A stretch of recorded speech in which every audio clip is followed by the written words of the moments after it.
Dans le cadre de la thèse que je prépare à l'Université du Mans, j'étudie la mémoire des guerres de religion du XVIe siècle chez les protestants. Dans le cadre de cette recherche, je me suis aperçu qu'au XIXe siècle, un événement est tabou chez les historiens protestants. C'est la Michelade, je vais y revenir dans quelques instants là-dessus. Les protestants qui écrivent leur histoire, les protestants français qui écrivent leur histoire, ont pris l'habitude d'insister particulièrement sur les persécutions dont ils ont été les victimes. Et les souffrances du passé constituent pour eux une gloire et l'un des fondements de leur identité. Pour autant, leur histoire ne se limite pas aux persécutions et il y a eu des massacres, comme le plus célèbre d'entre eux, la Michelade, au cours des guerres de religion du XVIe siècle. Ce massacre s'appelle la Michelade parce qu'il a été commis le lendemain de la Saint-Michel à Nîmes, dans la nuit du 30 septembre au 1er octobre 1567. On se trouve donc à Nîmes, où les protestants sont majoritaires, mais le conseil qui dirige la ville est composé de catholiques, ce qui mécontente la communauté protestante locale.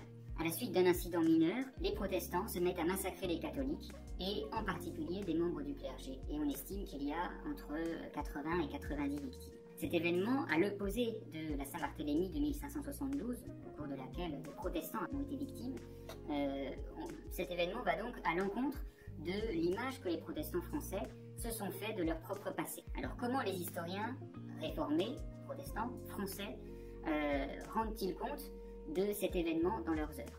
Depuis les années 1830, marquées par la multiplication des publications historiques, on peut distinguer deux périodes. Tout d'abord une première phase au cours de laquelle ce massacre est tabou chez les historiens protestants. Sur les 7 histoires du protestantisme que j'ai consultées, entre les années 1830 et le milieu du XXe siècle, une seule fait mention de ce massacre.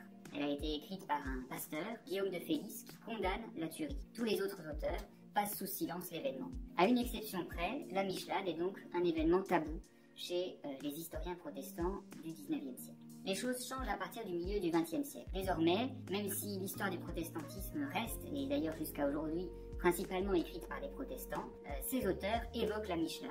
Et là, le rapport s'inverse. Sur les 7 textes que j'ai pu consulter, un seul ne contient pas de référence à cet événement, sans doute parce qu'il s'agit d'une courte synthèse. On trouve en général pas de condamnation de cet événement, de ce massacre, comme on pouvait la lire dans l'œuvre du pasteur de Félis, mais cela s'explique sans doute par le fait que ces historiens adoptent les règles de la méthode de la profession historienne et n'éprouvent pas de jugement sur les faits qu'ils restituent. Ils n'écrivent plus l'histoire de leur communauté en adoptant un point de vue protestant et ils se sont professionnalisés avec l'adoption de méthodes communes à tous les historiens. Et dès lors, l'événement pourtant honteux pour les protestants français n'est plus tabou.